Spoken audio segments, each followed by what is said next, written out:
I'm Todd Crawford, I'm Eric Zavinski, and we are too cool for the comic shop. and this time in the new year, we'll be going back to a galaxy very far away, ancient times. That's how it goes, right, Todd? Yeah, a galaxy far, far away. A long time ago, I think. Yeah, in the future, right? Yeah, I never really understood that because it doesn't make sense. Because like, doesn't it imply like it's way in the past? But yeah, it's a long time ago, a far, far away. So Expand your horizons because it's like, wow, these other people in this other galaxy, man, their history is our future. That just means we're basic. I think that's what George Lucas was trying to say. no, that's actually fair. That's a good point because I always think it's like time or distance, but it's both. Right. Right, exactly. So their whole, context for anyway, So that's what That's my pedigree for discussing these movies. You had to explain the first sentence to me. exactly. No, that's how much that's why we could go on for literal hours, but we're going to try to keep it to a half hour per movie. We'll see if we can accomplish that. We will be discussing in this episode the original trilogy, episodes 4, 5, and 6. And this is part of a mini series of Too Cool for the Comic Shop, where we will be talking about all three Star Wars movie trilogies. You can consider it like an arc, like in a scripted TV show. It's a story arc Yes, of the this is the overall. anime tournament arc, I think. Something like that. Exactly. So, brief background. I'm probably one of the biggest Star Wars fans. Todd knows. My brother is probably the biggest Star Wars fan in the universe. He digests every single piece of canon, and he usually shares all of that with me, even if I can't read every single comic book or novel. And I've just basically been a shill all things Star Wars my entire life, and that includes the Disney era as well, for the most part. And Todd, I think you are a Star Wars fan too, but you're not as crazy of a person as I am. Yeah, So it's a weird thing with me with Star Wars because I think our age is something to bring up, and this will definitely affect my opinions on these movies. I'll straight out admit. Because when I was a kid, one of the first films I saw in theaters was The Phantom Menace. And I had seen the original trilogy at different friends' houses or babysitters' houses, a few times even at home. But when we were growing up, the prequels were the thing, and Phantom Menace was one of my first favorite films. The other prequels I didn't care for. The original trilogy I've always liked and had fun with. And I saw The Force Awakens pretty much out of obligation. Eric and I both used to write for a site called The Odyssey. So I saw it opening night to hopefully get good clicks on my review for it. And basically, I Right. just gave up on the series with The Force Awakens and just never looked back until doing this podcast. So I feel like I'm like more than a casual fan, but hardly more than a casual fan, if that makes sense. Like I know more than the average person, Right. but not much more. And that's fair, and I like that too because we are coming at it from very different perspectives. But we both appreciate good storytelling because we're too cool for comics. And we also So, appreciate bad storytelling sometimes. oh, most of the time, actually, that's why I'm a Star Wars fan, right? Star Wars is such this um, melting pot of good and bad stuff, and so bad it's good stuff. It's just anyway. We'll get into thoughts over the saga and the series of Star Wars probably later on, but first, it is appropriate to just focus on the first film that was Star Wars at the time in 1977, and would later be dubbed A New Hope. So, was this the first movie that you saw? Do you know if you remember seeing them at friends' houses? Actually, this was one of the last that I saw. I saw it before Attack of the Really? Clones came out, but I saw it after every other Star Wars film released up until that point. Well, that's a bummer, dude. Yeah, it's kind of Do you weird. like it? Yeah, I liked it a lot. It was a thing where you go to a friend's house and be like, "Hey, let's watch this one," and they put it in, and it was really like the linear plot wasn't much of a thing back then, at least to me. So Right. it didn't really affect anything for me, but it should have.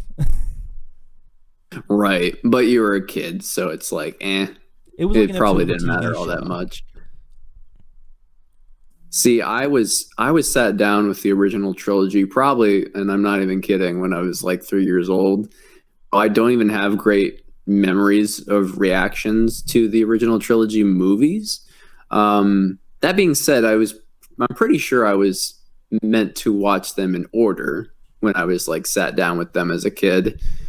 So, I don't think I was like spoiled to Empire when I was watching A New Hope. But again, I was like 9 years old. So that's one of my first times watching the original trilogy was on VHS, because we still had those back in the day, in the late 90s, early 2000s era.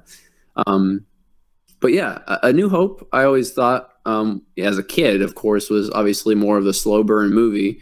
But that's because it's the classic. It's the hero's journey, um, made hip and cool again, back in the late 70s, is honestly the best way that I can describe it really quickly.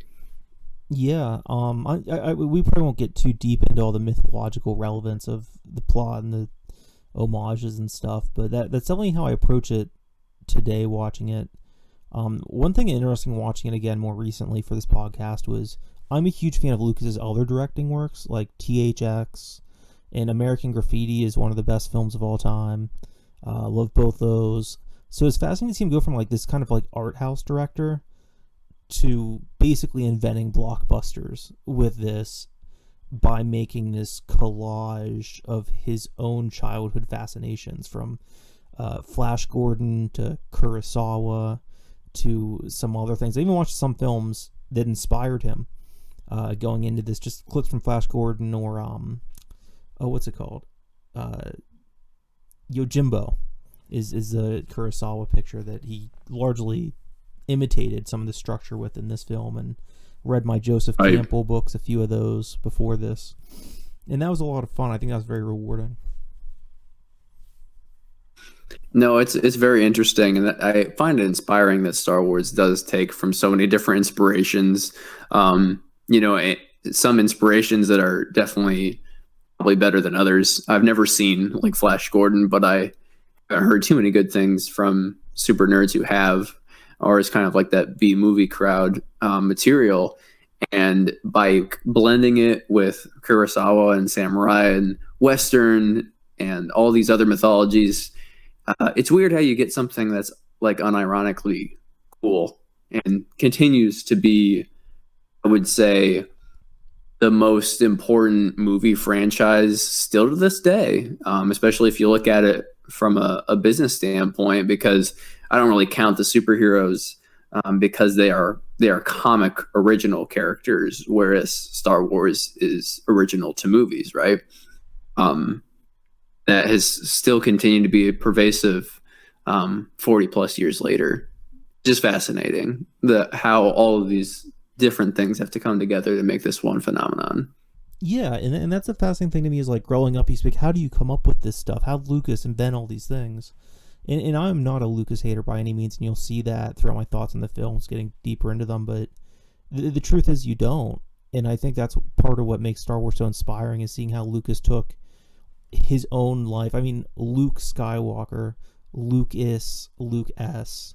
It's all very personal to him, and stuff like samurai movies don't appeal to everybody. Like you said, Flash Gordon, most martial artists don't care about, but he made a series out of it that appeals to dang near everybody.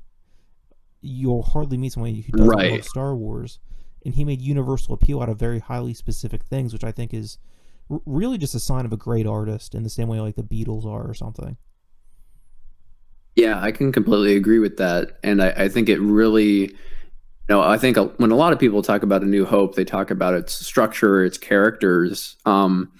Even in this first film, they go deep into the thematics. They do talk about the Force quite a bit in this film. And I think the way they describe the Force and the way Obi-Wan describes the Force is a very just kind of this universal feeling. There's like a connectedness to everything, but it also really allows the moviegoer to put themselves in the positions of Luke and honestly, to a pretty big extent, Han in this movie as well. They're either going to be a Luke or a Han when you watch this movie, and Leia is just kind of she becomes a more active player in the sequels. But Leia is supposed to be kind of this fascination of those two men, and I think that's a really cool thing about A New Hope, because I can only imagine back in '77 when you were watching, you were either a Luke or you were a Han. And you're like, "Oh, this Star Wars thing is a fad; it will pass." And then by the end of the movie, you're probably really into it, right? Yeah, I mean, to give, I know you're not putting it this way, but to give Leia her due credit, she does have a lot to do in this film, and definitely is not merely a damsel in distress. Especially by the third act, she actually takes the gun off. Right. I think she takes it off Luke, I believe, in the hallway. Exactly, which is part of her fascination, right? It's like she isn't a damsel in distress, because that wouldn't be fascinating. So it definitely turns the female character tropes on its head, especially for that time in science fiction. True. So, one of the fascinating things about the movie to me is that the series is still kind of finding itself. It's not yet really perfected. And I think A New Hope is basically a perfect movie. I'm not criticizing it, but just looking at it on a technical level, like the acting is not quite as good as it is in some of the later movies. Right. It's not quite as big of a movie as Empire or Return of the Jedi. And I don't personally prescribe to the theory that Lucas had a plan from 1 to 6 since before the first film was made or anything. I think there was a loose plan in mind. I'm sure he did that. Mm-hmm. Just like working on my own books, it would be like a thought, oh, well, maybe, you could do something with this character later on down the road. I think maybe he had those thoughts. I don't think he was like, so Anakin Skywalker actually built C-3PO. And so in this scene, I don't think it's that in-depth. But right. Oh, absolutely. I believe if you look into documentaries, that's more or less confirmed. Also, I do think there was always a loose plan. I think their story used to be called The Tales of the Whills. And there was kind of like this omniscient narration to it that was kind of like all-knowing, that even the first movie was like a part of a whole. And that was all his crazy brain work canon, right? But when it came down to making a movie, he was like, okay, I'm going to keep it really simple, because even I don't have it figured out yet, basically. I think is what was going on there with Star Wars. It's honestly pretty ballsy, because I don't know of any other stories back then. I mean, other stories do it these days. Back then, like, what other stories and what other creators were like, I have a big universe in my brain, but we're just going to go with some part of it. Like, it's just interesting to me, because it's like J.R.R. Tolkien had like a pretty defined Middle Earth, especially with Lord of the Rings going 1, 2, 3. And George did not do that approach. Yeah, and without downplaying Tolkien's accomplishments, writing a book, I mean, yes, the publisher can say yes or no, especially back then, but you can write the books whether someone tells you to or not. With a movie, if you don't get the funding, you're just out of luck. And right. I think one of the best things about New Hope rewatching it is that it is such a satisfying picture, even in the vacuum of itself. If you never watched another Star Wars movie, it would still be a great film. Yes, and that's still why it can be called Star Wars on its own, because it is basically the only film, I would say, that can stand completely on its own. Now, to certain degrees, any of the films can stand on their own, right? Because they're entertaining and they, have a beginning, middle, and end. But in terms of, the overarching story, you can pretend that there is no further overarching story and still get a full experience out of A New Hope. Whereas the other 8 movies definitely leave you wondering about certain things, or very deliberately end on cliffhangers, because that's the nature of it. But obviously this movie doesn't do that, which is kind of refreshing, especially in in these days when we have over 10 films and a lot of content in the Star Wars canon. Yeah, and there's a few things that really set this movie out for the series to me. The first of which being the opening, once again, a kind of a tribute to Yojimbo, where instead of kind of just low lives, it's the droids and following them for a good period of time before really introducing our hero Luke. It takes a good amount of time doing that, and it's such an interesting narrative choice that I don't think would be taken today, focusing on R2-D2 and C-3PO and just their banter and this Lawrence of Arabia-esque focus on the desert and being stuck out there.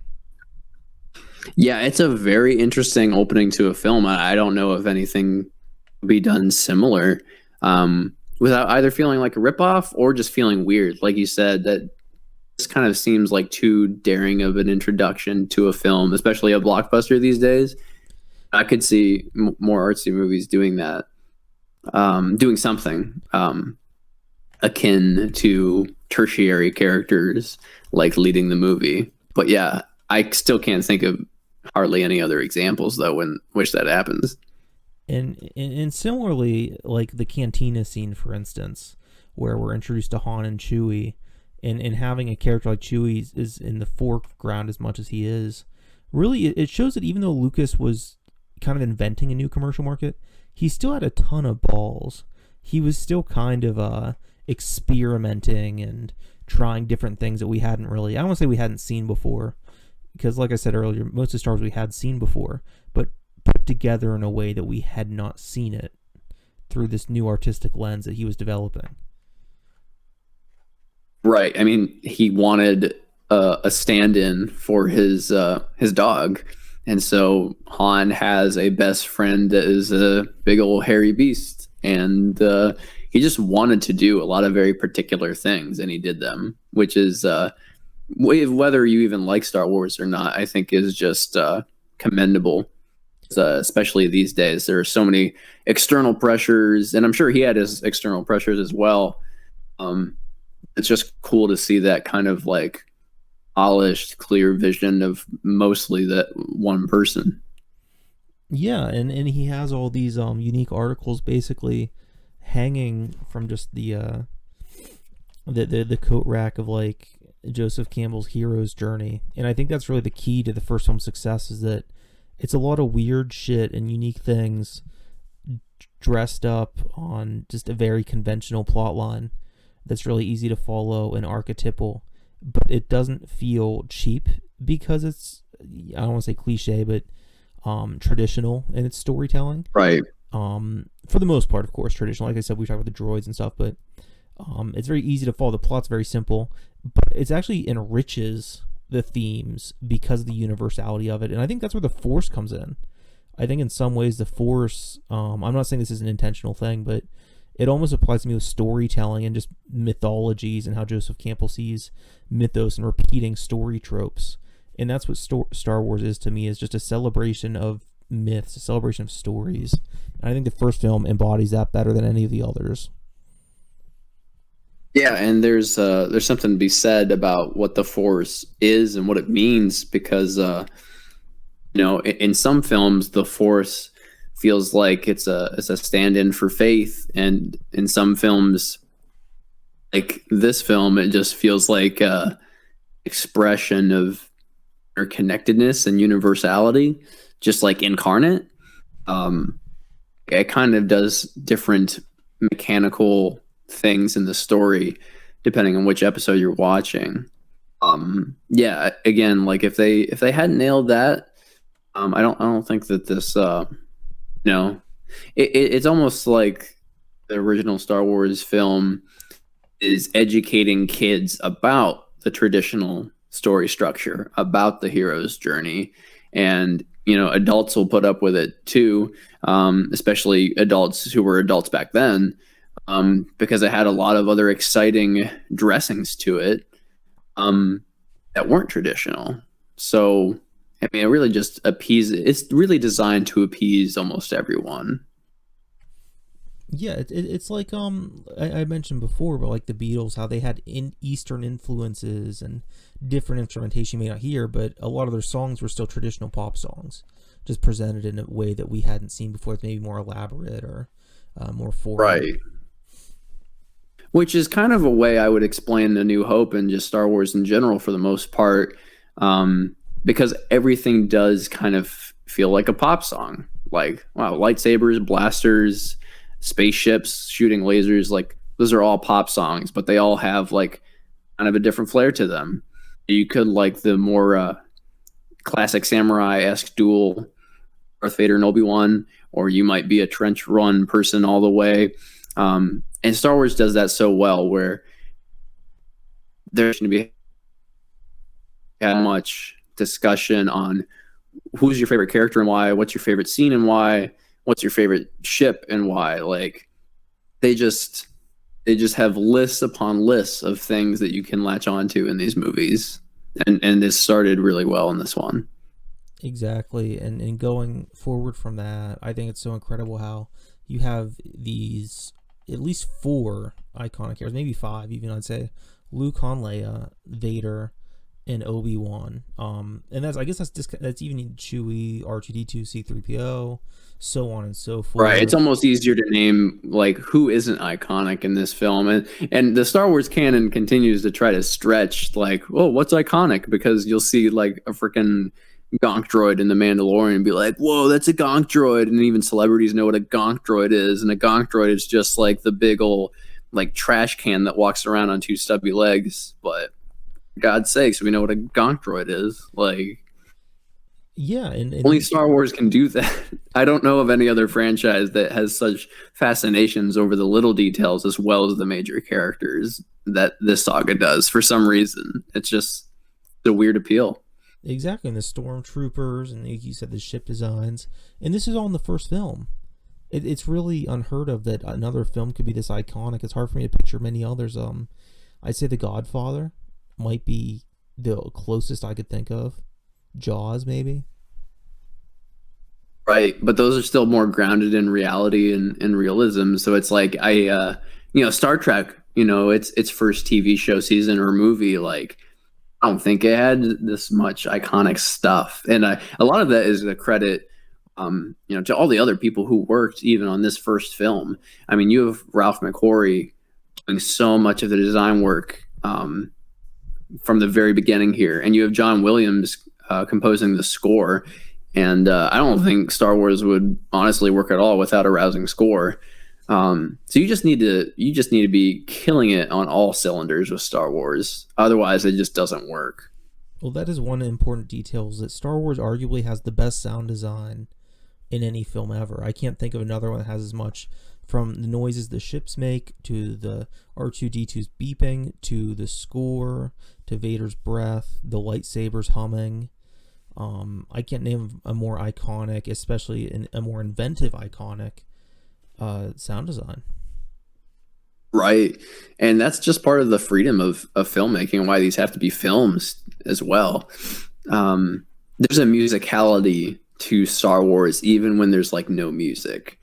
Like even though the Vader Obi-Wan duel is kind of lame, at least physically, compared to pretty much every other duel that would come later, there's still a musicality to how they wave their lightsabers around. And there's just something that's innately satisfying about something as simple as that.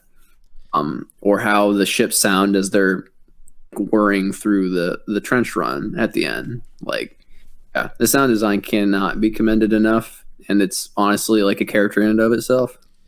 Yeah, well, I'm glad you brought up the lightsaber fight with Obi-Wan and Vader, because rewatching that, it was much better than I'd expected from what, like, it's hyped up to be this, like, really shitty scene.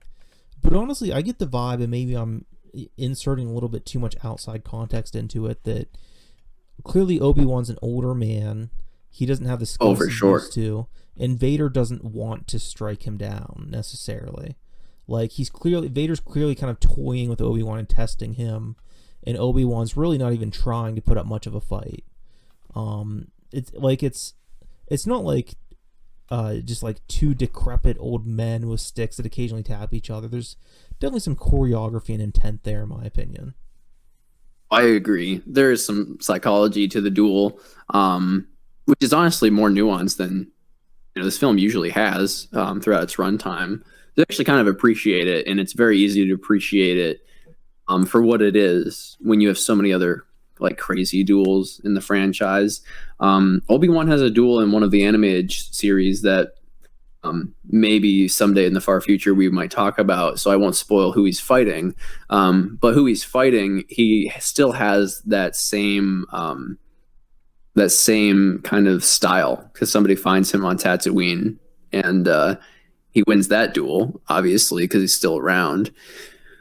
But no, I mean, Obi-Wan, but he's not Ewan McGregor Obi-Wan. He is Alec Guinness Obi-Wan, so it makes sense. It's classic. Yeah, I mean, definitely not the best lightsaber fight. I mean, I would say that's probably Return of the Jedi, but still, I think for what it is, I think it serves its purpose in the plot and isn't. I think after The Force Awakens came out, at least this is when I noticed it, a lot of fans started to like kind of talk smack on A New Hope or Return of the Jedi a little more. And I get it. Like, these films aren't perfect, even though they are. There's flaws in everything. But I think some people begin to nitpick looking for issues, especially in A New Hope, where it's like, oh, well, only the British actors were any good, and blah, blah, blah. And I thought rewatching it, maybe I'd see some more of those flaws in the movie, but I think they're nitpicks. I really don't think that it affects the film at all. Yeah, I agree with that. I think Star Wars always draws comparisons on itself. It's just naturally always going to do that because Star Wars, for all it's worth, has very big differences in a lot of its films. So when you compare some of them to others, there's a lot of fan division. But then there are some films, like maybe say Force Awakens and A New Hope, which have a lot of similarities. I still think they're quite different films, and we'll get to that in the third podcast in the series. But even that being said, like, if Force Awakens is A New Hope on steroids, then some people are going to shit on The Force Awakens and some people are going to shit on A New Hope. And honestly, that's just too much of a focus on negativity when we have so much creative energy in Star Wars. It's like there's so much to love. I never really understand why people overly nitpick. It's like, are you a Star Wars fan? Because if you're a Star Wars fan, why are you nitpicking? But you're only nitpicking if you're a fan, because normal people wouldn't even care this much. So it's a weird double-edged sword. There's a thing where it's like nobody hates a franchise more than its fans.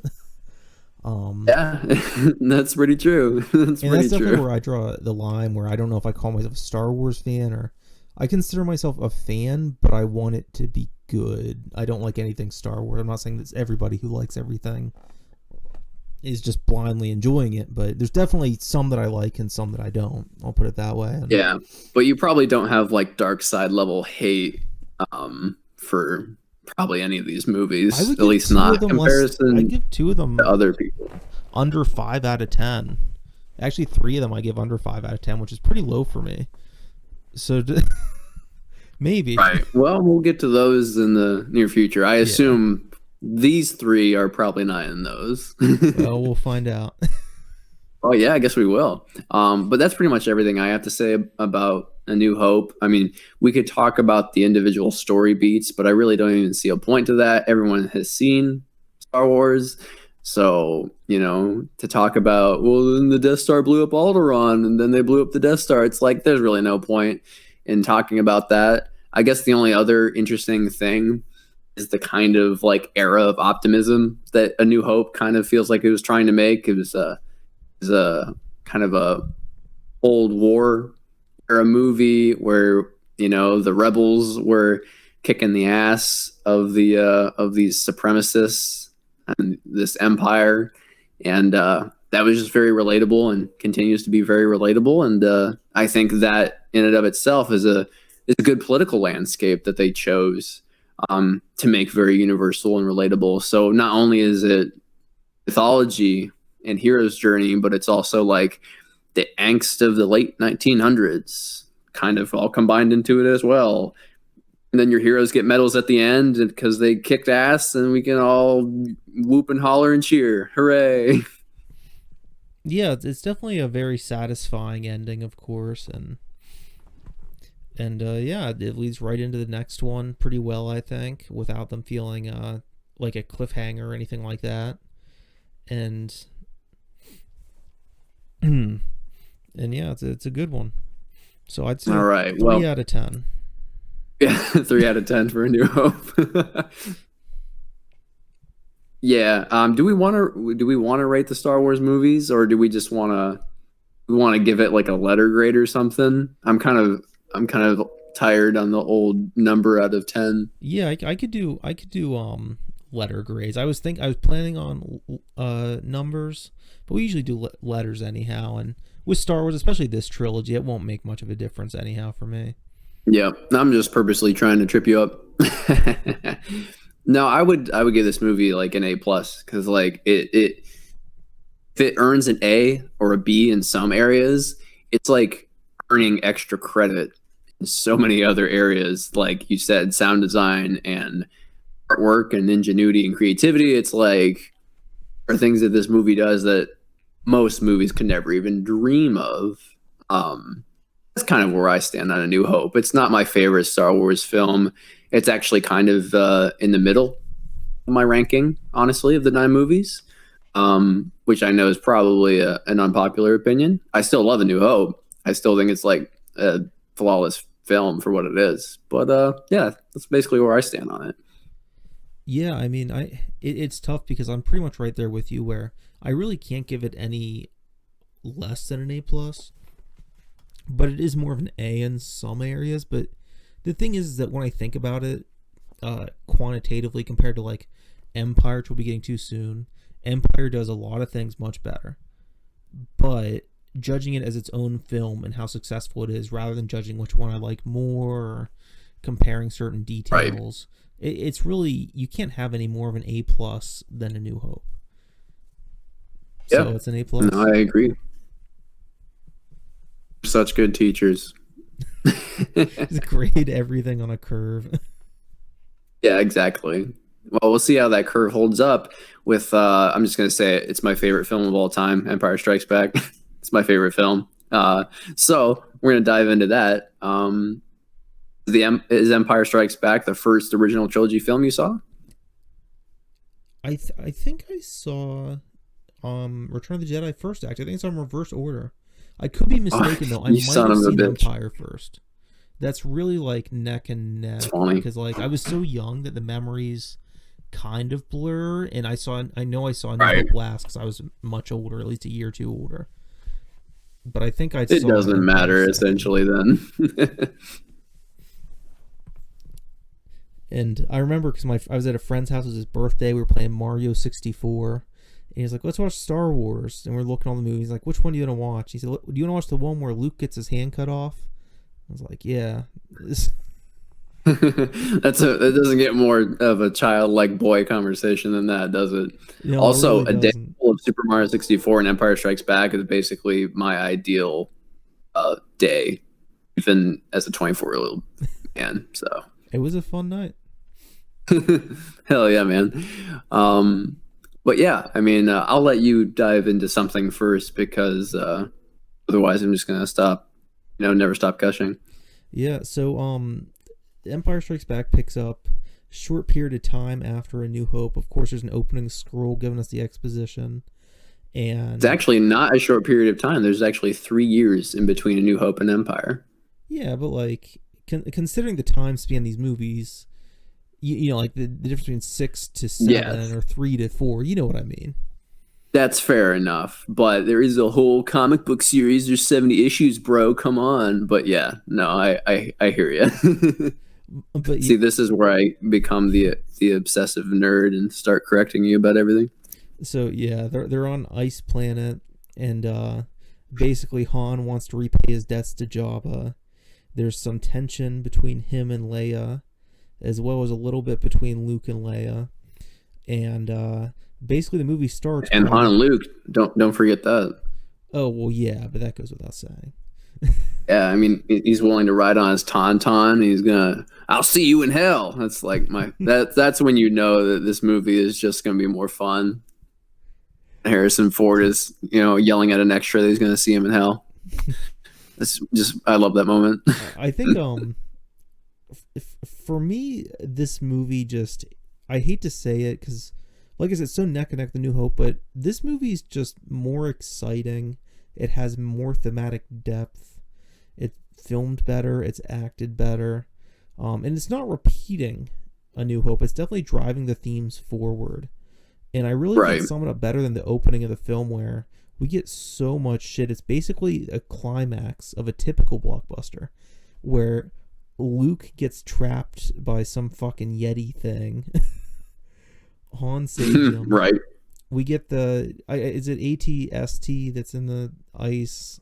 The AT-AT walkers are the tow cable around. Okay. But yeah, no, I get what you're saying. It's like they do the monster, they do the big battle, they do all the typical blockbuster stuff in the first act of the film, and then they just do whatever the hell they want afterwards.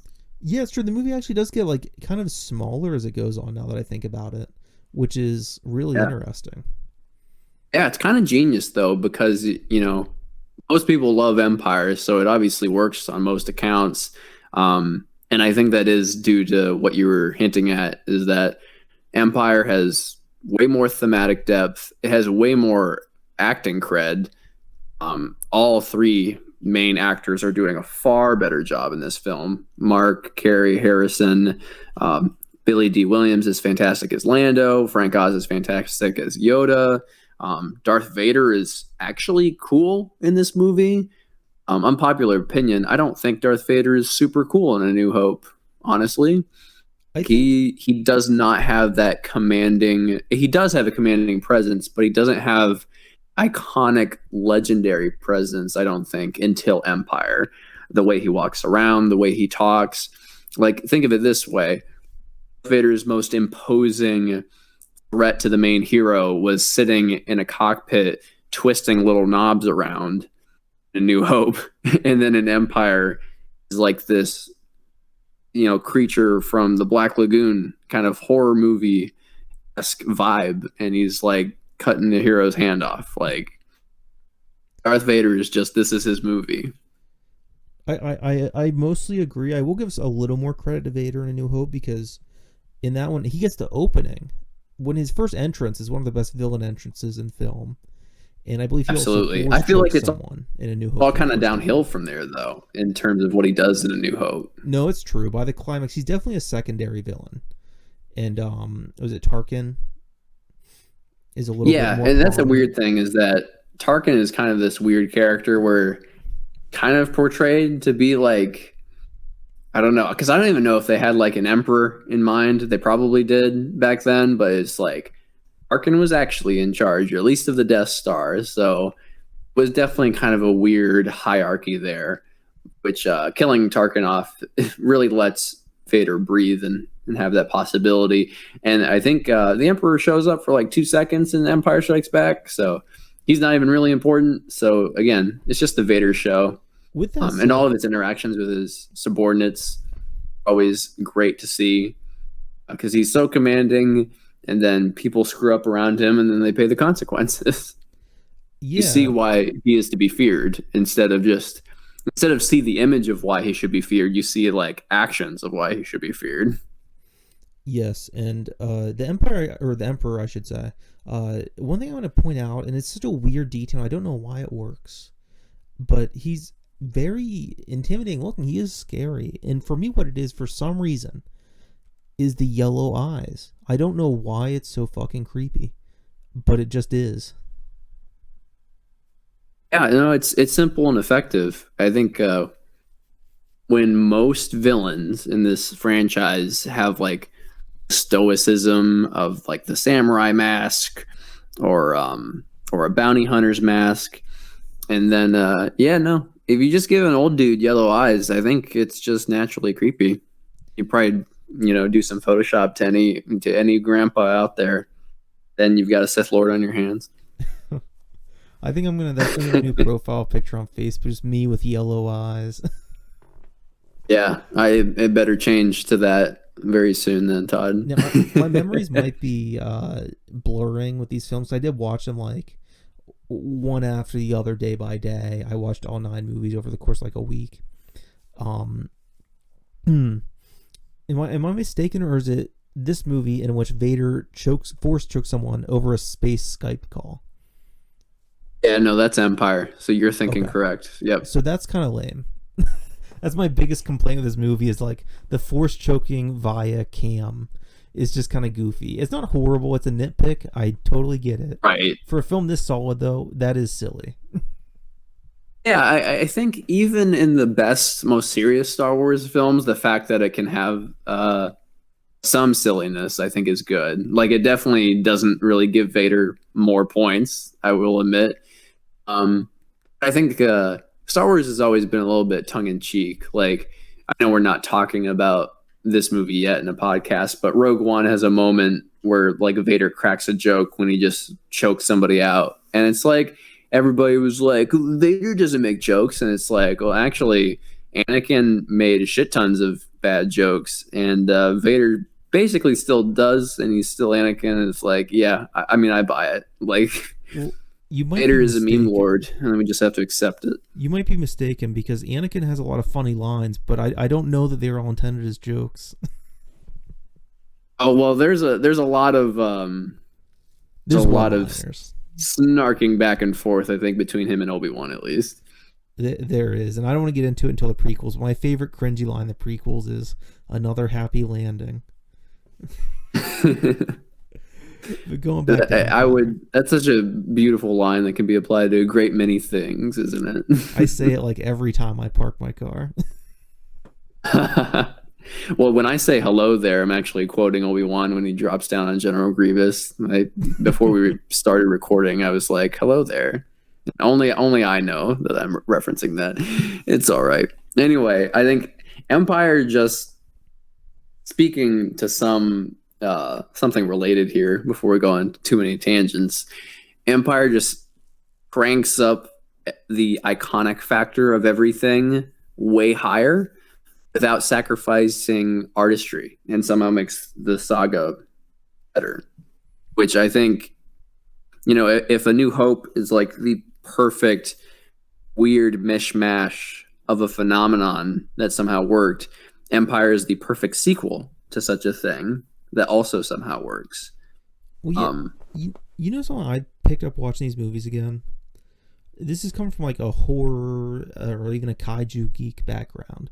So like in a good Godzilla movie, you might get like 8 minutes of Godzilla, or like a good werewolf movie, you get like 5 minutes of werewolf action, right? right. In Star Wars and like costumed aliens and stuff, you're getting like 30-40 minutes a movie, and explosions and ships and aircraft fights in space. Like, it's non-stop ingenuity, practical effects. It's insane. It's so much more than any other film of its time I could even think of. Right. Yeah, because it's not the same thing that you're getting the whole time. It's not like you're getting 90 minutes of Darth Vader. No, it's like you get like 20 minutes of Darth Vader, but you also get 20 minutes of the Millennium Falcon. You also get 20 minutes of crazy force shit on Dagobah. It's like variety in these movies, I think, is what really drives them. Because there are Star Wars fans of all types. And again, I was, kind of alluding to that with the New Hope discussion. It's like, well, if you were a lightsaber battle person in New Hope, well, then you have really something to look forward to in this movie. And if you like the miniatures of the trench run, well, now you have a whole asteroid belt to play in. It's like everything they did in the first movie, they continue to do in this movie. And frankly, just at least from the visual effects standpoint, like I would say objectively, just do it all way better. No, definitely. One thing, another tiny nitpick that is silly in this one I got to bring up is the Jedi Jump that we see for the first time when Luke jumps out of the hole. Oh yes, the good old Jedi jump. We'll have more of those in this saga as we Plenty go more along, of won't we? those. It's a very video game character move, isn't it? And like there are so many times where Star Wars feels like video games, even before video games were like even good, because all three of these original trilogy films came out before like the platformer was really even a thing. Before Mario, I think the closest thing you had was Pitfall, which is like this blocky Atari dude jumping over alligators. Like, but somehow it has the spirit of video games in there in the DNA. And so like when it does some of the more cheesy shit, it's kind of like how my nerd brain reconciles it. Usually I just accept it and I like it because again, you know, if we can lift the X-wing out of the swamp, which is super artistic and looks beautiful, well then perhaps Luke can do a standing high jump of like 20 feet in the air, and then Darth Vader can beam on his son about being impressive when he's actually just kidding. So yeah, I just accept it. I think it's just silly. I think it's a time thing from the year it was made, and for sure, it's part of the charm. It's part of the charm. And I think, yeah, like when you say something is silly, it's like, to me, that's like, well, it's endearing, you know? It's like silly is not necessarily a critique. Yeah, and that's why I don't want to. I'm not saying it's not like this movie or it sucks. The movie is not pretending to be Shakespeare. It has a little bit of Shakespeare in it, but it's not going for that. Not yet. No. Not yet. But until Attack of the Clones, anyway. One thing I do want to bring up in this film is that we got this iconic trio in the first film, and it's about them coming together. So in this one, they get split up, and that really helps define each of the characters very well. Where Luke begins his training as a Jedi with Yoda, who's introduced in this film, and then we get Han and Leia, who are going on a romantic honeymoon in space with the robots. Right. Or actually, is C-3PO? He's with Han and Leia, yeah, and then R2's with Luke. Absolutely, because C-3PO has to be that bonding element between Han and Leia. Like, they don't get along on much, but they can both agree that C-3PO is annoying as shit, so it works out well. Exactly. Then R2-D2 really gets to shine in this movie, because he really is like, if Chewie is Han's sidekick, then R2 is Luke's, and R2 gets into some funny predicaments. He's basically just, R2 feels like the normal guy. R2-D2 always feels like the straight man who is just there to observe everything. And that's why I love R2-D2. Because, like, you don't know what he's saying, but you feel like you know what he's thinking most of the time. Just, you know, he just goes along with it. Yeah. I love R2, his nuanced little character, you know, moments. And the fact that I can even say that about a tin can that just beeps is pretty incredible. Yeah, no, it's true. He has personality despite being a nonverbal. Well, he's a verbal character, but we don't know the language that he beeps. But we know that he's kind of cantankerous. He's more of a doer, whereas C-3PO is more of a worrier.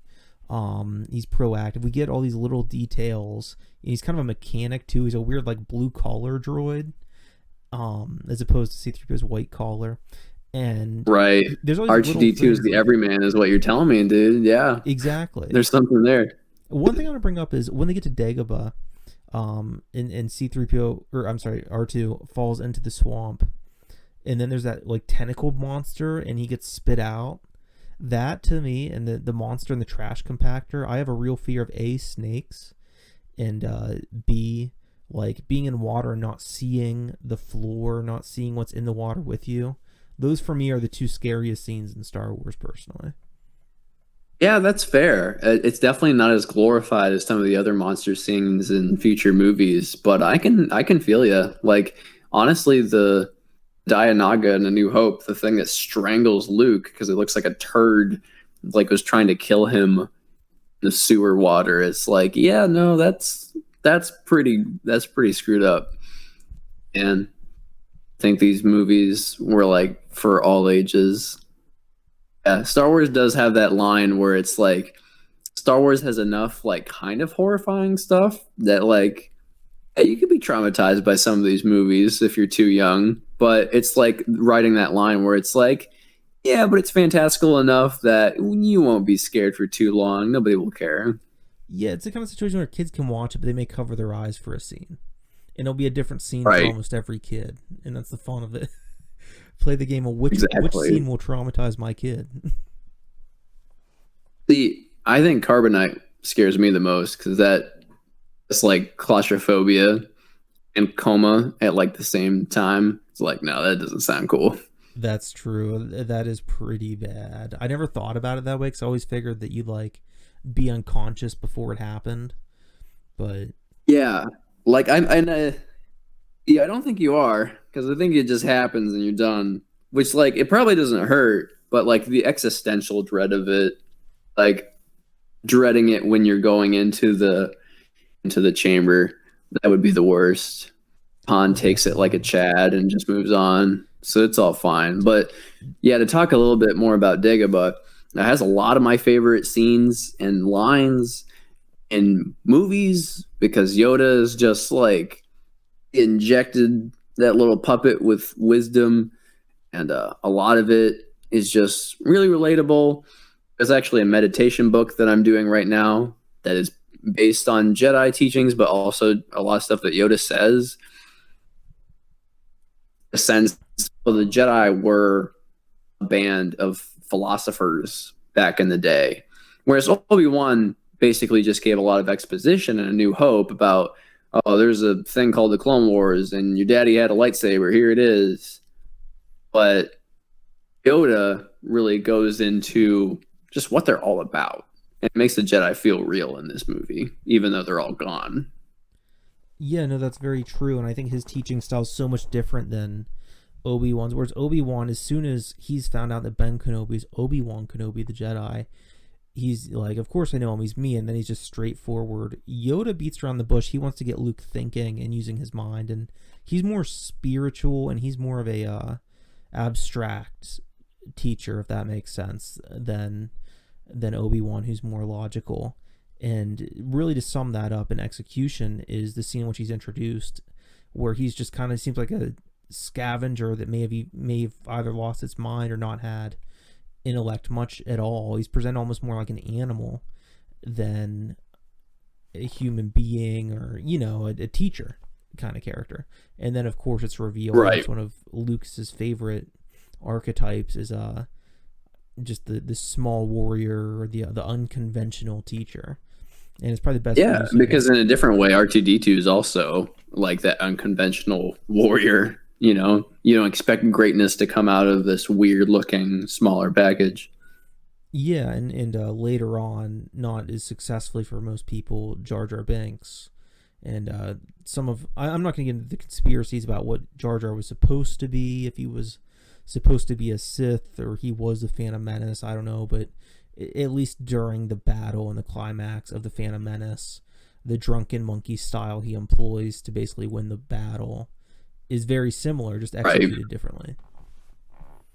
Yeah, no, they definitely like to execute the underdog story in a lot of ways, because you could argue that, Luke is a very underdog protagonist because Han has a lot of the more heroic qualities. Like Han's got more charisma. Han's got, more of a typical manly appearance. So Luke is a kind of like an underdog in that sense as well. But Luke has more, more courage and optimism, and both characters kind of rub off on each other, which I always thought that the dynamic between Luke and Han was very underrated. But yeah, again, like my favorite scene is the X-wing being lifted out of the swamp, and Luke's struggle with his faith and his unwillingness to believe. That's just a very timeless moment, and can relate to me on a deep level. I know it does to a lot of other folks.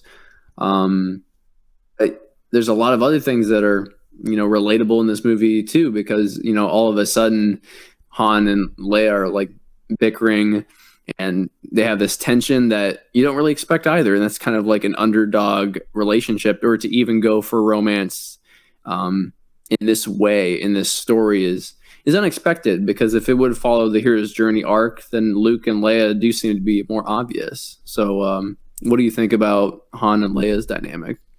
I think it's a lot of fun, and I think it makes a lot more sense than Luke. I don't think Luke is a character that necessarily needs a love interest. I know in the extended universe books, he does eventually have a girl, but as far as these movies go, I don't think it's necessary. I actually think it would just distract more than it would contribute. So I think it was a good idea to have Han and Leia wind up together, and it adds to the tragedy.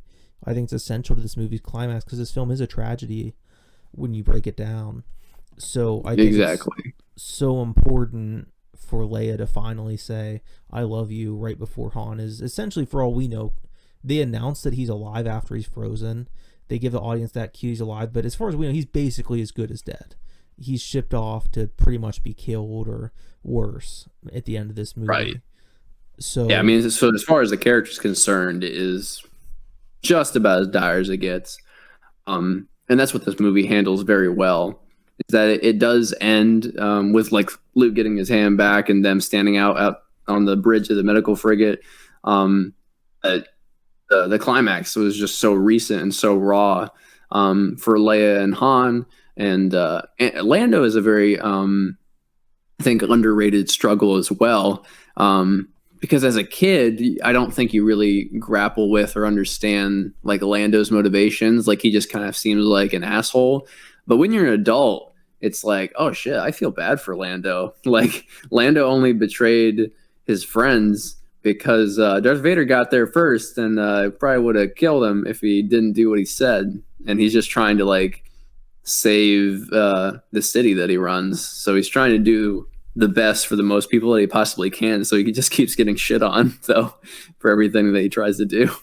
yeah, exactly. There's that scene where they're already imprisoned, and he shows up and explains basically, "Hey, I have to protect my city. I have a responsibility to these people," and he has guilt that then plays into, of course, Return of the Jedi and his redemption, but which is kind of a good theme about that film was, and it's really the backbone of that film, but without getting too ahead of ourselves, is redemption with not only Lando, but of course Vader, the crux of the entire trilogy, really. But Right. but yeah, I like Lando a lot. He's very charismatic. He is kind of stereotypish, especially compared to some of the other characters, but I don't think it matters. I think Billy D. Williams plays a role so well that, once again, it's kind of nitpick territory. But his Right. motivations very understandable and very human, which I like a lot, and I think he adds a lot to the film by being in it. Absolutely. He just really owns his brand of Lando charisma so well. And that's something that they actually have been experiencing in a brand new comic book because they're actually writing the canon story between Empire and Return of the Jedi now, and how they briefly go back to Cloud City and try to save Lawbot, who is like that cyborg guy who like has no lines, but he's kind of like pulling some of the strings in Cloud City. I just find very interesting. Lando always has kind of felt like an enigma of a character for a lot of times.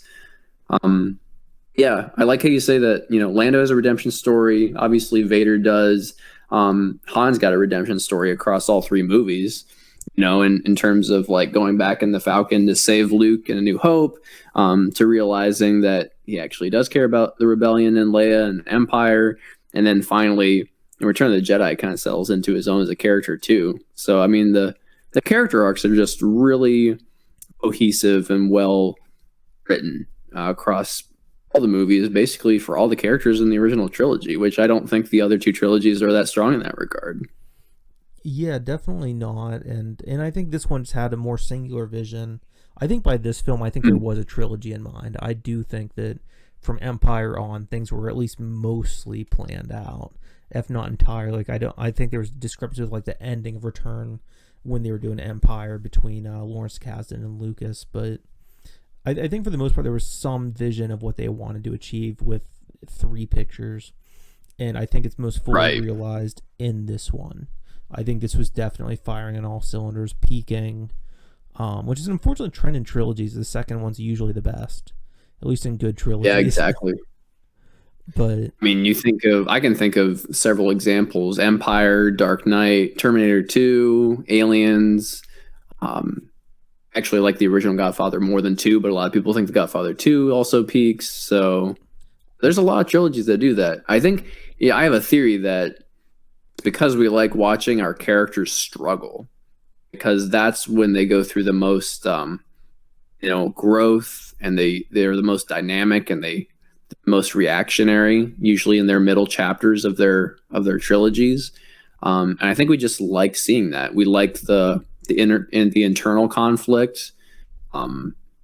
A lot of the great sequels have that internal conflict. You know, Batman: The Dark Knight, which we've talked about on the show before, and Luke in this movie, just trying to wrap his head around, you know, what the dark side is, you know, why he shouldn't go save his friends, and then getting hit with the realization that his father is basically Hitler's pet, and that's not good. Yeah, I think that's a big part of it is that we get all this tension in sequels. I think a big thing is that you just hit the ground running. It's like you don't need the exposition so much. You can just get right into it. And then it's just straight filmmaking and tension and, you know, all the stuff you loved about the original hopefully developed more with these sequels. And I mean, this is and in the same vein, you don't have to worry about beginning the story, but you don't have to worry about ending it either. So you're just riding the rising action the entire 2 hours or 2.5 hours or whatever it is. Exactly. There's momentum in place already at the beginning of the second movie typically. And I think this film benefits from it greatly. I think it's probably the best example of this kind of situation. One thing I want to touch base on is Luke leaving to save his friends and Yoda saying he shouldn't. And then basically Luke really, he kind of does, but he also doesn't. And he gets his ass handed to him. He's not ready to fight Vader at all. In my opinion, the only reason Luke left with his life is because Vader just gave him 1,000 opportunities to get away safe. I think Vader could have killed him at any moment. It was just basically a cat playing with its prey the whole fight. Absolutely. And I think you do see subtle influences of Vader's redemption towards the end of Empire, where instead of killing his son, which I feel like the old Darth Vader, like the young, still very much part of Anakin Darth Vader would have done, you know, like if he had realized Luke was a 10-year-old on Dagobah, he'd probably go kill another kid, and what would stop him from killing more kids? Because that happens in, you know, another time in Star Wars.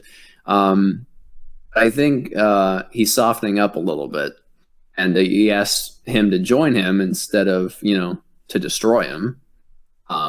And then Luke decides to kill himself instead of join his father, which just really depresses Darth Vader. Like you'll notice in the final couple scenes where they're trying to chase the Millennium Falcon from the Star Destroyer, Darth Vader doesn't really say or do anything.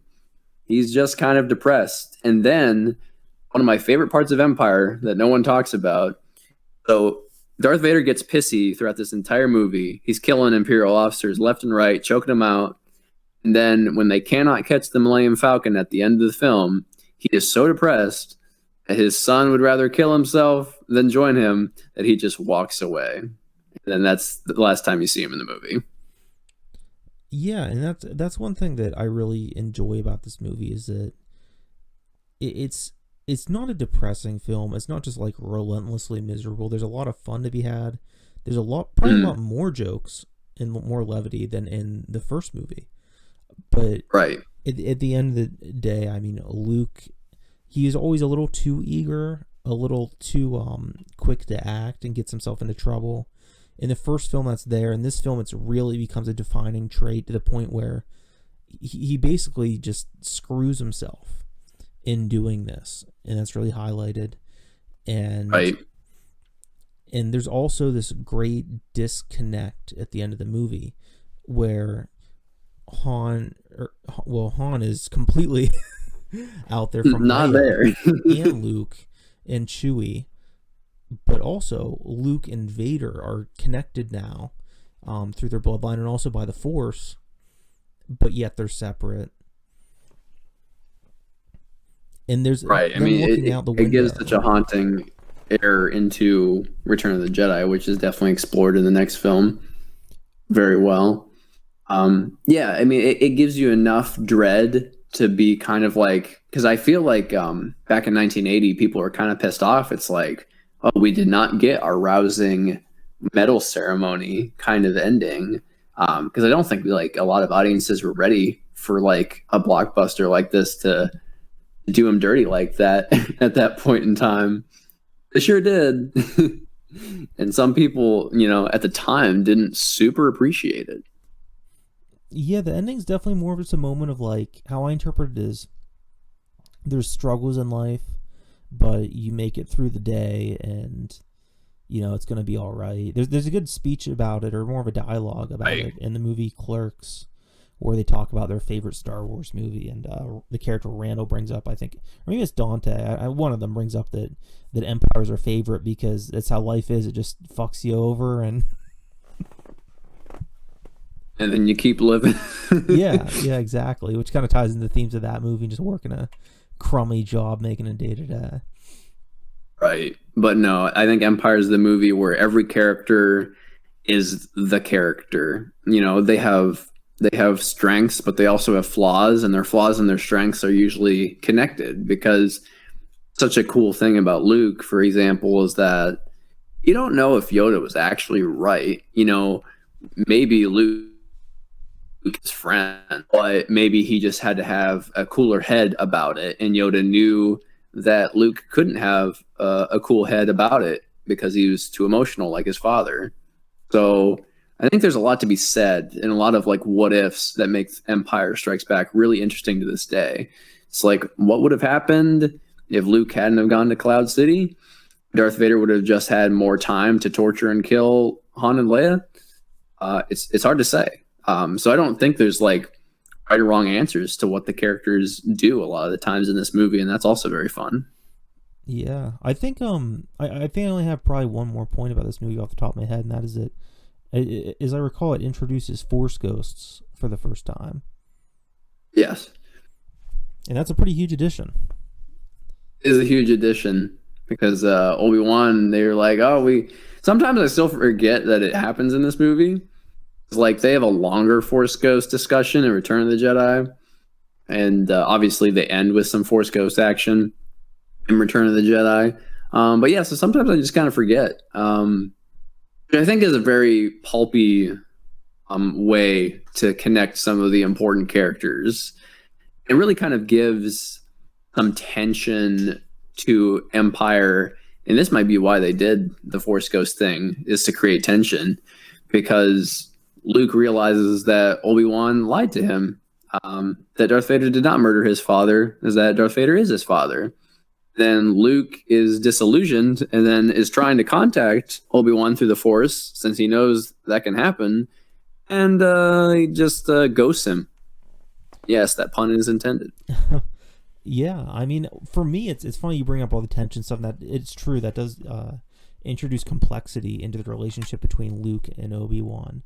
But for me, it's actually one of the most peaceful ideas about Star Wars, is this idea of a guaranteed afterlife, at least for Jedi, where no one's ever really dead.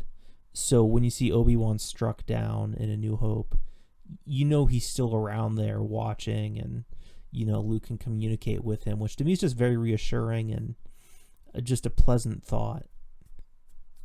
It is, and it really just plays into the mythology of the Force more, which I think is a perfect way to handle certain characters' deaths, but still have there be tension for most of the other characters, because obviously not hardly anybody else is like Obi-Wan or Yoda. So it really allows for there to be tension, but allows for there to be further resolution to some of these other characters and what their role is to play in the story. Yeah, exactly. And it allows for actors like Alec Guinness, who didn't want to be in the sequels, to, show up for a cameo if you change your mind. To be forced to do more. Yeah. Exactly. I always find that so funny. Yeah, let's do it. I mean, obviously, Empire for me is A+++, 10 out of 10, 100 out of 100. No surprise there for me. Yes, same here. I mean, if Star Wars or A New Hope is A+, this is A++. And that may seem like a cheat or something, but it's really maybe The Godfather and Godfather 2. I'm with you with Godfather, where I kind of prefer the first, but I've seen that 100 times. I've seen it in theaters. I've seen the second film like twice. So I am due for a rewatch on The Godfather Part 2, to be fair. But We'll have to talk about the Godfather movies in a future episode. yeah, definitely that'd be a fun time. But for Empire Strikes Back, A plus plus, it's the best of the series, and you just can't And ask I for still better. agree with that, even though there's a billion movies now. That's true. I haven't even seen them all, but it's the best of the series. Like I highly doubt I'll see a better Star Wars movie than I mean, Empire. I would. It's definitely a top contender. I would assume for most everybody for top blockbuster of all time. I mean, I could go on and on, but let's move on to the final movie in the trilogy, the conclusion, the ending. As a kid, what I thought was actually my favorite because I was a sucker for endings. And then I became an adult and had taste and was like, no, Empire's the best. Return of the Jedi, episode 6.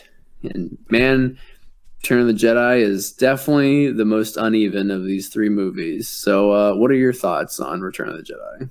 It's a weird thing where I don't. I have dissonance between my thoughts and my viewing experience, and this will come into play with the later movies as well. But the conflict starts here, where so I've seen the movie, a number of times, and I always liked it more than most people. I've always thought the stuff with Luke and Vader is the best stuff in the trilogy, probably, especially, the final fight between them is still probably my favorite thing in Star Wars, and Vader's redemption is my favorite thing in Star Wars. Right. But everything else to me, especially in this viewing, is pretty much the worst stuff in the series. And I really greatly appreciate the filmmaking. I mean, the puppetry, the special effects, the acting, a lot of really great stuff I appreciate. On my most recent viewing, watching for this podcast, I have to admit, I did not really enjoy watching this movie. That's fair. Return of the Jedi is definitely, again, like I said, it's uneven because 1/3 of this movie is a sequel to Empire Strikes Back, both literally because the whole movie is right, but also tonally. Everything with Luke and Vader is absolutely excellent, right in line with how much I like Empire, which makes sense because that's why as a kid I think I had appreciated it so much because I was just super excited for the last half hour of the movie to show up. And when it did, it's the best shit in the universe. Like, come on. We can all agree on that. Redemption seeds for Vader are planted. The Luke being courageous and throwing away his lightsaber and not subjecting himself to committing violence, that's a perfect freaking payoff. It's all perfect. And the Emperor is great. We can talk about the good parts of Return of the Jedi first. I think when you have these characters that grow more complex, you need an Emperor that is just pure black and white, totally evil, kind of make the big bad Death Star work, right? Because if Darth Vader is the number one guy in charge, then he changes his mind. There's no story all of a sudden. Right? So that's another problem that they get into with the sequel trilogy, but we'll get to that at some point as well. But for this trilogy, you need the Emperor very much, and I think he does an absolutely cheesy, delicious job. I totally agree. And once again, like you mentioned with Vader in A New Hope, I feel like the Emperor has that in Empire, where not discrediting Empire, which introduces him, but I think that sometimes I retroactively attribute things from Return of the Jedi to Empire Strikes Back because it's the same character. It's easy to. But this film definitely does a great job. Everything with those two villains, everything with Luke, to me, is pretty much perfect, 10 out of 10. And, of course, Vader needs someone to sacrifice himself. And even though it's through a mask, you could just, see Vader's sadness, I guess you could say, just his sympathy towards Luke as he's getting shocked by the Emperor. And right. The lightsaber fight between Luke and Vader, it has the most pathos and just emotion behind it, in my opinion, in any lightsaber fight in the trilogy. It's my favorite. Luke throwing the lightsaber at the end, and basically completing his hero's journey and earning the title of Jedi is just the most satisfying thing. Vader taking his mask off and seeing his face so he could look at his son through his own eyes. That stuff's fucking incredible. Some of the best stuff just in film for me. Absolutely. One of my favorite moments in the duel is when Vader plays on Luke's old flaw from Empire and is like baiting him into anger and emotion. When Vader is like, "Oh, I realized you have a sister. Well, then if you will fail and won't, join me, then she's next." And then Luke freaks out, and then the music really picks up into the kind of operatic section. And that alone is one of my favorite, 20, 30 seconds of Star Wars, just period. Definitely. How I see it is Star Wars really is a cinematic symphony. We have all these different components creating one cohesive piece of artistry. And going with that analogy, I would say that the lightsaber fights are like the guitar solos. And the lightsaber fight in this is like Freebird. Yeah, no, I can feel that. And everybody likes their guitar, and that's why, the lightsaber duels, that's why they're the climaxes, because you've been building up to something and it's got to be something great.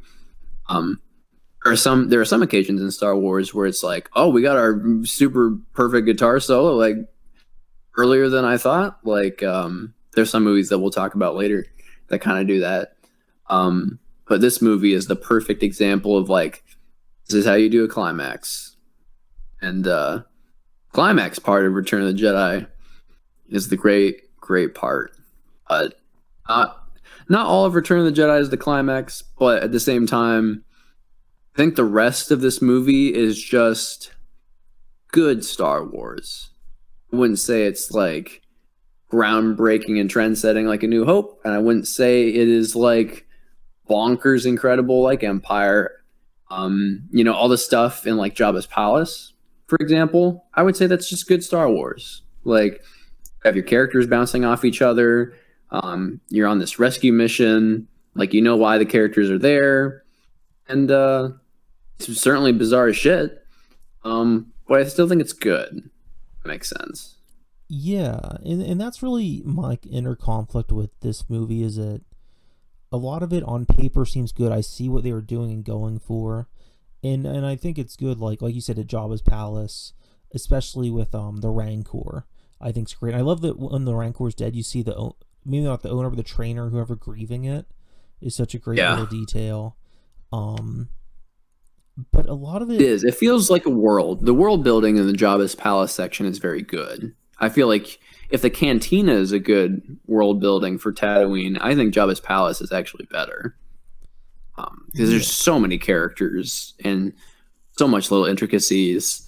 But I mean, there could be something to be said that maybe this movie, it's the third of 3 movies, right? Like maybe this movie spends too much time with that kind of thing, though. I really think it does, and that's my issue, is that as exciting as the Rancor stuff is, or the droid showing up at the beginning, and then they show the message from Luke, and they're going to be sold for Han, it seems like, but then the plan doesn't go according to plan, and the whole setup to freeing Han, to me, just takes up way too much of the movie. And quite frankly, it felt like I was at a party telling myself I should be having fun, and I just kind of was ready to go home. Yeah, that's kind of fair. And then the movie after Jabba's palace definitely slows down a lot. Like, pacing the first time in the original trilogy just doesn't make sense anymore.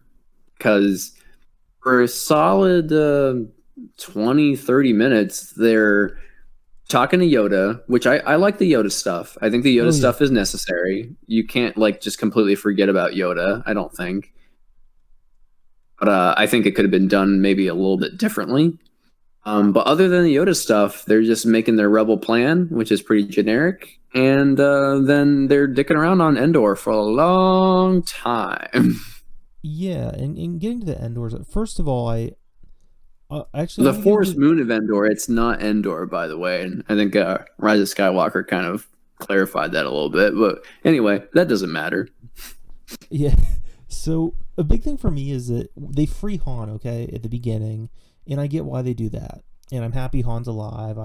I'm not one of those people that want a miserable ending for this movie. I Right, get like that. Harrison Ford himself, who wanted Han to die in Return of the Jedi. Yeah, and then Lawrence Kasdan, I believe, also wanted Han to die in the climax. And I won't say it on air because there's a friend who came with a much better climax to this movie for the secondary characters than the film had, in my opinion.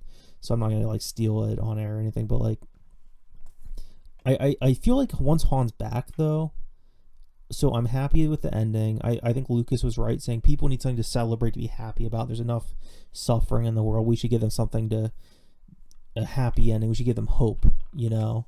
Whereas Right. Kazan disagreed. I agree with Lucas. I love that, but they really could have used Han a little better in this because he's just kind of there for a lot of I it. completely agree. Han's character arc basically stagnates at this point.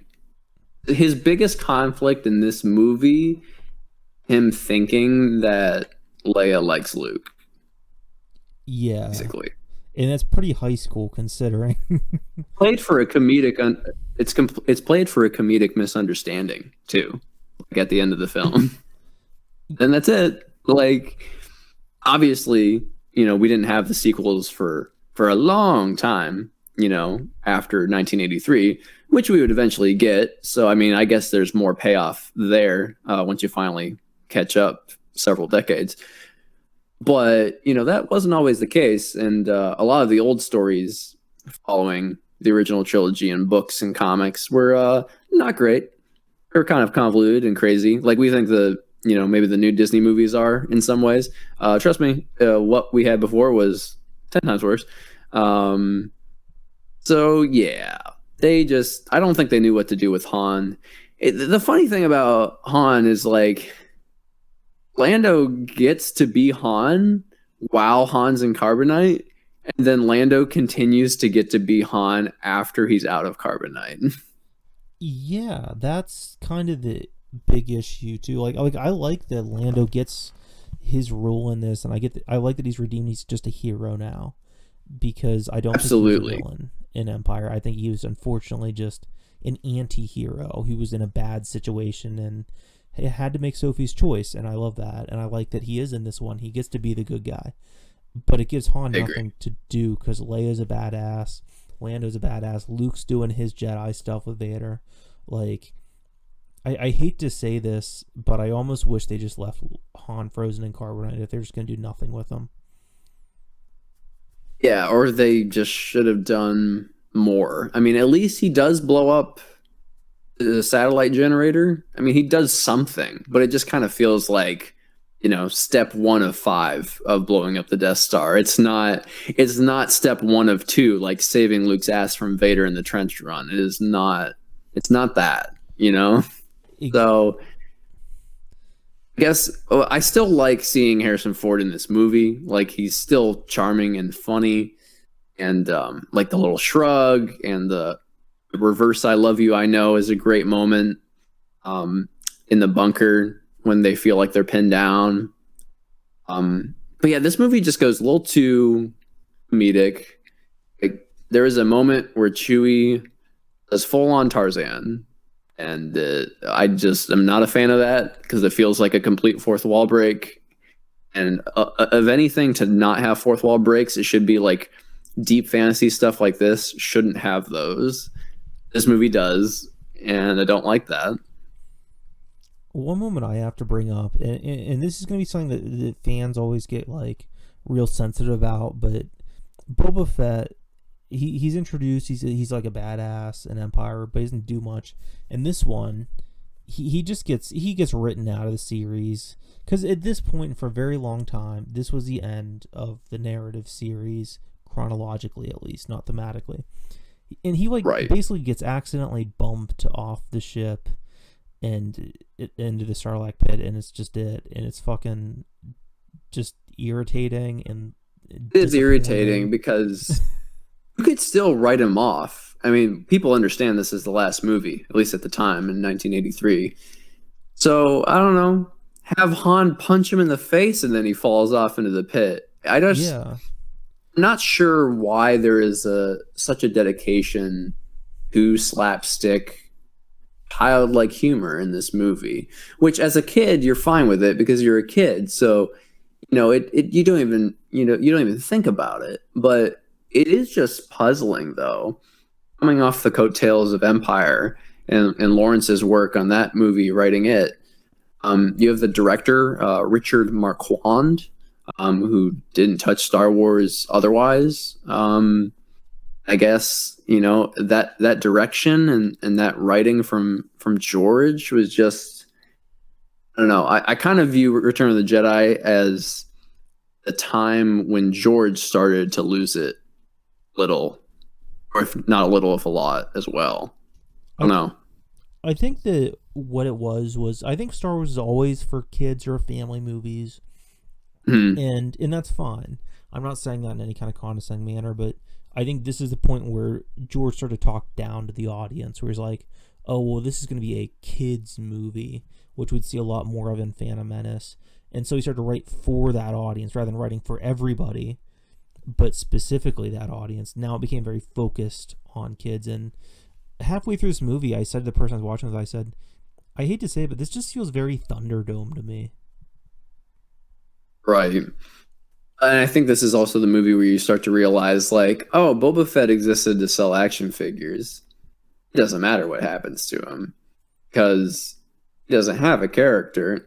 He's just Boba Fett. So, I mean, and that's fine though. Like, I think people get too excited over Boba Fett, and of course, he's appeared in Attack of the Clones and the Clone Wars TV show, and then other projects. Like, I get it. Like, characters change as Star Wars continues to get made decade after decade.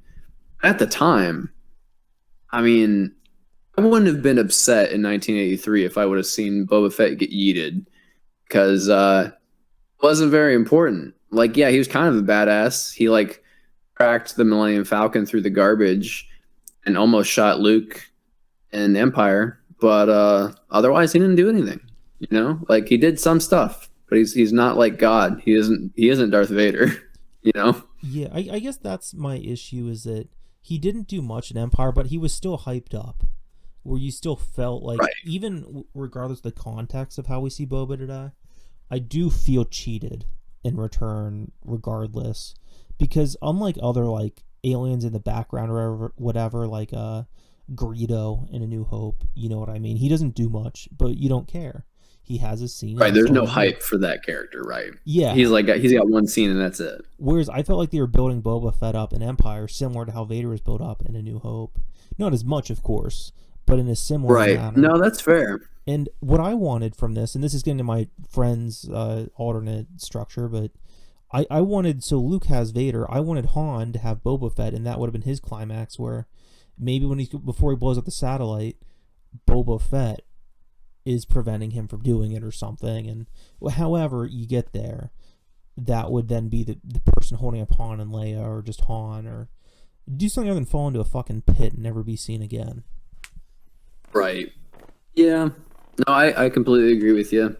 But I think there are just some things in Star Wars in this trilogy that just kind of either threw it away or didn't do anything with it. Like you said, Leia is good in this movie. The underutilized.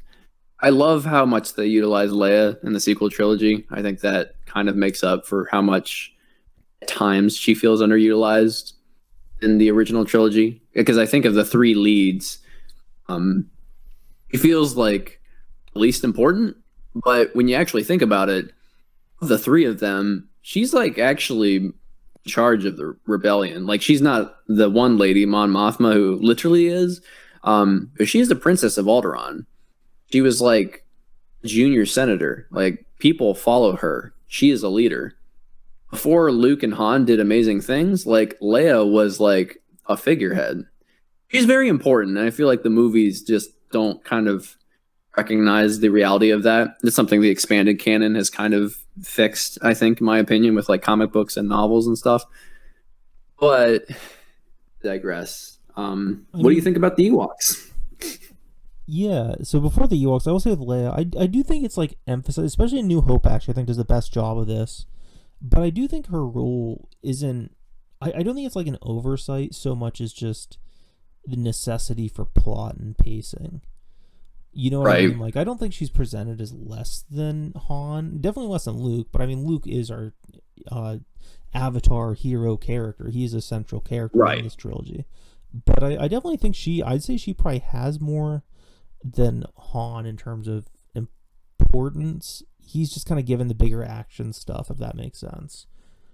Right. Whereas Leia is kind of in this movie, she feels like that level of purity where she's the only one who can win over the Ewoks because she is like, say she's one with nature or something, and then Darth Vader is threatening Luke that he would ruin Leia. But Leia, not the damsel, but in a different way, she feels like kind of like this maybe untouchable warrior princess or something. I don't know. Like they're definitely going for she's a symbol often in this movie, I think, rather than a fully moving character. If that makes any sense. Yeah, no, I definitely get what you mean there. Whereas I think that Empire got the humanity of these characters. This is the most mythologic of the films, where Luke now represents the hero Right. archetype, and Leia represents hers, and Han represents action figures and all that. But like with Right. the Ewoks, there's an episode of the show. I haven't even seen much of the show. My dad used to watch it, How I Met Your Mother, where the character Neil Patrick Harris, his character Barney, breaks down how if you're born before this year, you think that Ewoks are lame, but if you're born after this year and therefore saw Return of the Jedi at a younger age, then you think Ewoks are adorable and awesome. And personally, I'm not on either camp really with it. I don't hate Ewoks as much as some people, but I definitely am not a defender. I much prefer the original draft. And if I could change one thing about this movie, it would have been this, that they would have been on a Wookiee planet with more Chewies, and then they could have taken down the stormtroopers in a convincing manner. Right. Which of course they would eventually do in Revenge of the Sith. Not for a long time, but they at least do it a little bit. Oh, it definitely feels like that was like Lucas redeeming himself for that decision. I feel like that was so I agree. intentional. That was done on purpose, especially when Yoda is like, "Friends with the Wookiees, I am." I'm like, yeah, sure, okay, George. Anyway, it's kind of funny because definitely some things in this movie where it's like, oh, they just wanted to say something. Like, I guess the Ewoks kick the crap out of stormtroopers because nature wins over technology or something. Like, I guess, I don't hate it because they're kind of endearing. I think there's a lot of good comedy with the Ewoks, honestly. Like for what it is.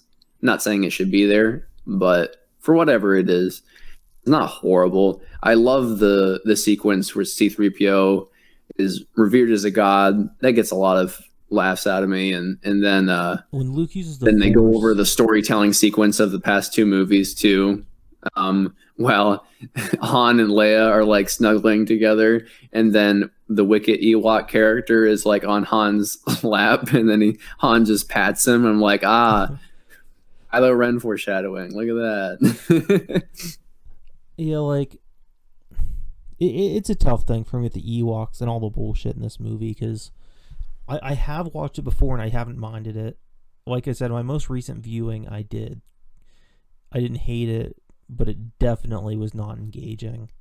I do think the C-3PO being God stuff's good. I think Luke using the Force to float the chair is great. Just a great little moment. Unfortunately for me, this movie, it really shines in some areas, but it's just ultimately uneven, and quite frankly, it feels like a movie for kids that I'm just a little too old for in some places. Right. But then it hits you at the end, and it's like, oh, the Luke Vader stuff is just Empire sequel, so this is for you, but the rest of it's not for you. Yeah, and it's not even like an anger thing. I can accept that, but it definitely was not like, whereas A New Hope or Empire gets better every time I watch it. This is the first one in this trilogy to kind of lose its luster for me, where I'm like, all right, I'm a Right. bit older now, and I kind of see some cracks in the armor.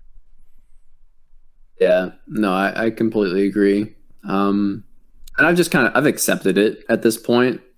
Because I watch and rewatch Star Wars so often. So I had went through what you're going through now, like way long ago, like years ago, probably when I was like 15, 16. Because I just watched Star Wars so often. So I've kind of accepted it and come to peace with it. And I feel like if you continue to rewatch Star Wars over the years, you might be like at an accepting place. And, when Return of the Jedi isn't a masterpiece all the way through, it's kind of like, well, the bullshit that's in the movie could be worse. It could be worse bullshit, which we will see some of in the next episode when we talk about the prequels, of course, which I love the prequels. That doesn't mean they don't bullshit. So Yeah, no, anyway, that's another day. I'm totally on the same page about everything. Where I think this film definitely, it's bullshit. It's still structurally sound. It still mostly makes sense. The Ewok thing instead of Wookiees is a weird decision. Let's be real, it was made to sell toys, but whatever. It's kind of harmless, and like it's still a good kids movie. It's not like it's insulting. But as far as a kids movie, it's incredible, honestly. Yeah. But yeah, I mean that's the line. And I think the best Star Wars movies appeal to kids and adults. Like I loved Empire as like a 5-year-old kid. So that movie did something right. If that movie can be like a 10 out of 10 at all ages, well, then you just won the war. You just won the Star War, I think. Yeah. So I don't know. I mean, I don't have much more to say on this one. Are you good to give it a rating? Yeah, I it's hard to give it a rating because I would give Luke and Vader stuff an A+. But if I have to put it all in a conglomerate together, I think I will give this movie a B because I still I think the flaws in this movie can feel bigger when you want the movie to be perfect, and you naturally want the movie to be perfect following Empire. But all the elements of Star Wars are still there: music, design, all that stuff. So the more objective elements, didn't go anywhere. We didn't even talk about like the space battle, which is pretty incredible, especially since you have no like objects to really track around like the Death Star this time. So that was really awesome. So I would just give it a B. Yeah, that's pretty much where I give it to. I guess speaking of the Death Star, it irritates me the repetition of the Death Star throughout these movies. I get it's like, oh yeah, this is the first time like they'll kind of do that again as well. The opening with the droids entering Jabba's palace, then the Death Star at the end. The movie is like the series is starting to wear thin already, where you're seeing the repetition already, and you're seeing stuff where it's like, oh, we're recycling this because it's iconic, and that's another throwaway thing as well. It's like it didn't need to be repetitive this early on, like this is the frustrating part where it's like, oh, they threw away some characters or whatever, but they also threw away like some creativity, I guess. But why? Like, I don't know.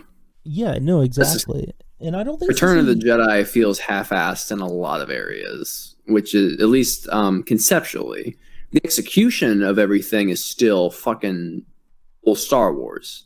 Like John Williams didn't half-ass stuff. The artists and the crew didn't half-ass stuff. I think George and the director kind of half-assed some stuff.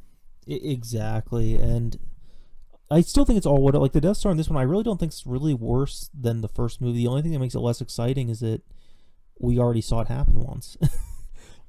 Yeah, I mean, I do like the design of like it being like 2/3 completed. It looks scary. I mean, for what it's worth. I mean, I don't like hate it, but I don't love it either. Because how could you love it? It's the same thing done again. Exactly the same weak point and everything. It's I was gonna say silly again, but it's a little worse off than silly at this point. Yeah. I would say it's just dumb. It's not full Yeah. stupid. It's just dumb. Yeah, it's not nitpick anymore. Now it's like this is the first time in the series where I have serious issues with something. Yeah, with that which is said, fine. And Return of the Jedi is the movie, I think, where most of us sane Star Wars fans like realize like, oh, this series is definitely imperfect. But if it's a series with 9 saga films and a whole bunch of other shit, it's obviously going to be imperfect. Exactly. And usually I would give this film a B plus. After my last viewing, I'll give it a B. I give like a 7.5 to 8 out of 10. Like I said, I really didn't enjoy watching most of it last time, but I do think on future viewings I'll enjoy it a lot more. And I've enjoyed a lot. One quick story about this film is kind of funny is that before the very first Long Shot Books event that we ever did, Maureen and I went out and we got fucking trashed and went on a bar crawl down in Lawrenceville, Pittsburgh. And we went to a place. It's kind of a, I guess it used to be a roller rink, and now it's kind of like a bar that also has a dance floor and some stuff. And on the dance floor, sometimes they'll play movies, and they were playing Return of the Jedi, and just watching that when I was like pretty much blackout drunk. But I guess not blackout because I remember this part of the night at least. Right. I just remember watching Return of the Jedi, the climax specifically. It was the Vader climax stuff that I remember the most. Watching that on like a kind of a projector, not the big screen like theaters, but a projector big screen, was just like a transcendental spiritual moment of film for me. One of my favorite movie moments ever. So basically what you're saying is that your transcendental film moments, you just gotta be shit faced and they'll become even better. I'm not going to say that because I am so medicated that I could technically drink, but I don't. So I'm afraid to admit that because, like, the next few months you're going to be like, Todd, why are all the ratings like a point lower than you usually give them? Well, I watched them sober. Exactly. Oh, maybe we should start drinking up for the prequels, and that will be our next topic. So we'll see you guys there in the next podcast for that. That'll be fun. Yep. So for now, I'm Todd Crawford. And I'm Eric Zavinski. We are Too Cool for the Comic Shop.